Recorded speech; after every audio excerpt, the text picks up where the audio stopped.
په رپېدلو شونډو دا عمر خوړلی سړی د خپلو هغو څلورو زامنو کیسه کوي چې د اسلامي نظام او د وطن د ازادۍ لپاره یې خپل سرونه نذرانه کړل.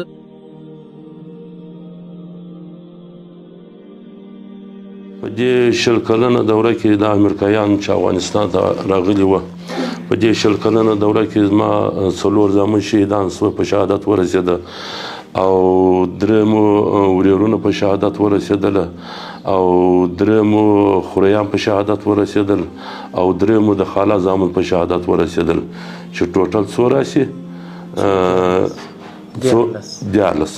14 راځي.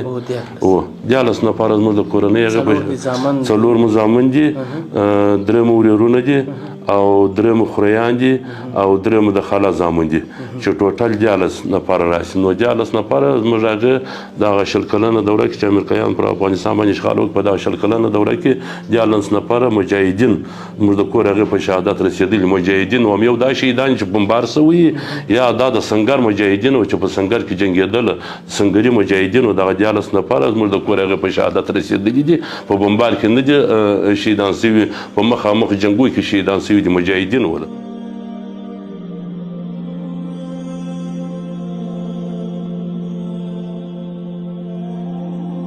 د تیر 20 کلن اشغال پر مهال د دې سړي 4 زامنو ښه په مېړانه جهاد وکړ، او د فتح تر را رسېدو مخکې په بېلابېلو ځایونو کې په شهادت ورسېدل.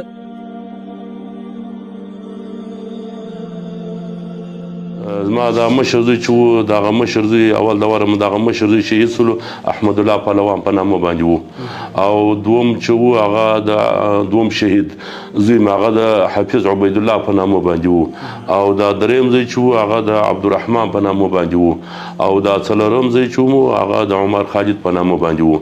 نو دغه 4 زامن زما هغه شهیدان سوي دي، او دا چې درته وایم چې دلته شهید سوي دي، دغه احمد الله پهلوان چې و دا په بولده کې شهید سولو، په بولده کې شهید سولو، او پاته سو دغه حفیظ عبید الله چې و دا په پنجوایي په ولسوالۍ کې شهید سولو، او عبدالرحمن چې و هغه په تیري کې شهید سولو، په تیري کې هلته شهید سولو، او پاته سو هغه عمر خالد چې و هغه په هلمند کې شهید سولو. حاجي ملا صحت اخون مشهور په لوی مامک په اصل کې د کندهار ولایت د سپین بولدک ولسوالۍ د خادیزو کلي اوسیدونکی دی. مشر زوی شهید احمد الله پهلوان د امریکایي اشغال پر وړاندې له لومړنیو مجاهدینو شمیرل کېده. حاجي ملا صحت اخون وایي شهید احمد الله پهلوان په لومړیو وختونو کې پر دښمن خطرناک غلچکي بریدونه ترسره کړل، هماغه و چې د دښمن لپاره هدف وګرځېده. له دوامدارو چاپو وروسته شهید احمد الله پهلوان د قمندان رازق کسانو ونیوه، له سختو شکنجو او ربړولو وروسته یې په شهادت ورساوه، چې بیا یې جسد 40 ورځې بعد د بولدک په دښتو کې وموندل شو. الله پهلوان چې هغه دغه د امریکایانو غلام د رازق په نامه باندې هغه ظالم نه و، د کفارو غلام، د امریکایانو غلام د رازق په نامه باندې و، په دغه کې و، په بولده کې و، دغه دی ونیوی، هلته په لوی کاریز کې دغه و، بیا لوی کاریز کې د مسایره کې بیا د احمد الله پهلوان ونیوی، په لوی کاریز کې ژوندی ونی. نو ژوندی چې ونیوي بارانو د دغه ساعته داسې په بنیخانه کې شهید نه و سوی، هغه اول دی و. نو دی چې ونیوي باره دغه و چې بارانو په رازق بندي کړی و، چې بندي کړی و، نو دغه چې حالت یې بیا ډېر اندازن 40 ورځې 45 ورځې دی بندي و. نو دی دغه و چې بیا شهید کړی و، شهید کړی و، نو بیا هلته یو ریګو ته وړی و، هلته یې غورځولی، بیا دغه ریګو سره کښلی و، هلته یارو کاریز یې بولي دوی د کسۍ په خوا باندې بیا هغه ځای ته وړی و.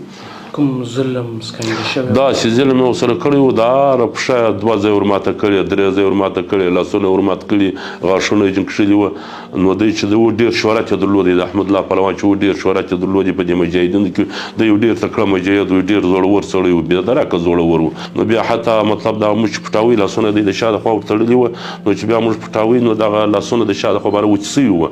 نو هلته چې بیا موږ قبر ته وراچوي، نو بیا دوی وویل چې دغه لاسونه دوی خلاصول، هغه چې لاسونه خلاصول چې کړپۍ کوي سړي اوس به رابېد شي، د دې دغه خو داسې وچ سوي وه چې اوس یې ته دی راپورته کړې، نو سړي د دا بغل جسد څه به رابېد شي.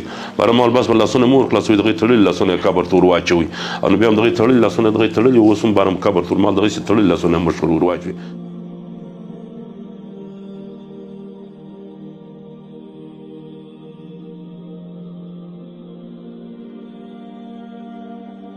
د څلورو شهیدانو ورونو له ډلې یو هم شهید احمد الله پهلوان و چې د جنرال رازق کسانو ونیوه، 41 ورځې له هغوی سره بندي وه. بعد له 41 ورځو د شهید احمد الله پهلوان جسد په همدغه ځای کې پیدا شوی، په داسې حال کې چې خپې او لاسونه یې تړل شوي وه. د بدن هر یو اندامي 15 ځایه مات شوی وه. د پښو او لاسونو نوکان یې ایستل شوي وه او د خولې ټول غاښونه یې مات وه. د دې ترڅنګ درې نور زامن حافظ عبید الله، عمر خالد او عبدالرحمن هم په بیلابیلو ځایونو کې له امریکایي ځواکونو سره په مخامخ نښته کې په شهادت ورسېده. دغه عبدالرحمن په نامه باندې چې په چریک شهید سولو، دا یو زوی و، کوچنی زوی و، هغه ډېر پر ده باندې ګران و. نو هغه به یادوي زه عبدالرحمن چې دی زه ورځم، اورې. نو بیا مور ورته ویله چې عبدالرحمن چې دی هغه بندي دی، اورې، بندي دی. نو تاسې خواستونه کوئ، دعاوې کوئ چې افغانستان الله پاک آزاد کړي، برستی پلار بندي دی، برابر ایلاسي بار به موږ خوږې وپېښو. نو تی دعاوې کوي چې د خدای پاک رایله کړي، بیا به موږ خوږې بېشو. اوس دی بندي دی، دی خواته شهید شوی دی، مور به په دې باندې مناوي. نو بیا افغانستان چې آزاد سولو، نو بیا دا کښنۍ ځغاستې هلته په کوڅو کې ځغاستې و چې فتح راغله، بیا دا کښنۍ ځغاستې و. زما پلار افغانستان خدای آزاد کړي، هلته په دې په منځو باندې ناست و، دا دعاوې بیا کول چې افغانستان الله آزاد کړي. نو بیا چې افغانستان آزاد سو، بیا دا کښنۍ ځغاستې په کوڅو کې و. زما پلار رایله کېږي، موږ بیا خوږې بېشو، اورې، هو فتح کې دغه دی. نو خامخا یې هم یادوي، دا هلکان کښېنه مجنیان یې خامخا یادوي، نو ولې نه یادوي. بیا تاسې ورته څه وایي؟ و بیا نو هغه چې یادوي، بیا موږ بوت یادات هم بوت هغه چریت ما قبر ته واروځي چې ستا پلار شهید شوی دی، هغه چریت هم بوت کښېنیان. بیا ما د پلار قبر ته واروستالت، نو څه یې پلار شهید شوی دی وختله. حاجي ملا صحت اخون ټولو زامنو ته د جهاد فکر ورکړی. ان داسې وخت هم راغلی چې حاجي ملا صحت اخون له خپلو زامنو سره یو ځای د اسلامي امارت په لیکو کې تشکیل کړی او دواړو په یوه سنګر کې له اشغالګرو سره مخامخ جګړې کړې دي. راوړیانو بیا بیخي شکر الحمدلله مور یې دا دغه نه دی کړی چې مطلب دا زما زامن دغه سوي دي. نو دغه عمر خالد چې شهیدېدی دی، نو دی خو په هلمند کې و، زه په غزني کې وم، زه په نوبت کې وم، دی هم په نوبت کې و، دواړه و په نوبت کې و، په یوه تشکیل کې و. د حاجي ملا صحت اخون زامن وایي پلار یې هیڅ وخت د زامنو په شهادت نه دی غمجن شوی او تل یې موږ ته د جهاد کولو فکر راکړی دی. الحمدلله زموږ والد صاحب چې موږ ته چې د جهاد لار موږ کوو، دا خو بیخي ښه لاره وه، خو اول موږ خپله نه تکیو، بیا زموږ والد صاحب به موږ ته خپله اجازه راکوله. نو په داسې چې موږ به یو ورور شهید سو، بل ورور به تللی، بل ورور به شهید سو، بل ورور تللی، حتی موږ تقریبا 4 ورونه شهیدان شوي دي. کېدای شي نور د پلار خوریان هم شهیدان شوي دي، زموږ اخښیان هم شهیدان شوي دي. نو کله د جهاد په لار کې تللي دي. نو زموږ د پلار ته خدای پاک ډېر غټ زړه ورکړی و چې موږ د دا لارې څه نه منې کولو.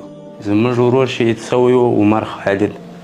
نو بیا چې کوم وخت زما پلار رالی، نو بیا موږ ته دا ټولو ته دا احساس راکاوی، یعنې زړه ده راکاوی چې موږ کوم غم و خفګان خپراوی، نو ده موږ ته زړه راکاوی چې شکر وباسئ چې دا د اسلام په لار کې ولاړئ، دا د هر چا کار نه دی، نه دا لاره د هر چا کار ده. الحمدلله چې ټول په دا لار کې زه هم ورته تیار یم. شهید احمد الله پهلوان د سپین بولدک ولسوالۍ په خادیزو کلي کې دفن دی او وخت نا وخت پلار قبر ته ورځي او دعا ورته کوي. عبدالرحمن شهید چې دی هغه په چري کې پټ کړی دی، او هغه حافظ عبید الله چې دی هغه په پنجوایي کې ورته کلاش امیر ورته وایي د بتیمر خواته، او په کلاش امیر ادرک باندې پټ کړی دی، هغه دورې دی. او دغه قبر چې دی او دغه د شهید حافظ عبید الله قبر نه دی را معلوم، او د عبدالرحمن قبر چې دی هغه معلوم دی، او د عمر خالد قبر چې دی هغه معلوم دی، او پاسو د احمد الله پهلوان قبر چې دی دا معلوم دی، او د حافظ عبید الله قبر چې دی هغه نوم ورته نه دی معلوم، هغه راسه ورک سو. ملا صحت اخون 13 زامن لري، 4 شهیدان شوي، له ډلې حافظ عبید الله مجرد او پاتې 3 ودونه کړي ول چې له دغو 6 یتیمان پاتې شوي دي.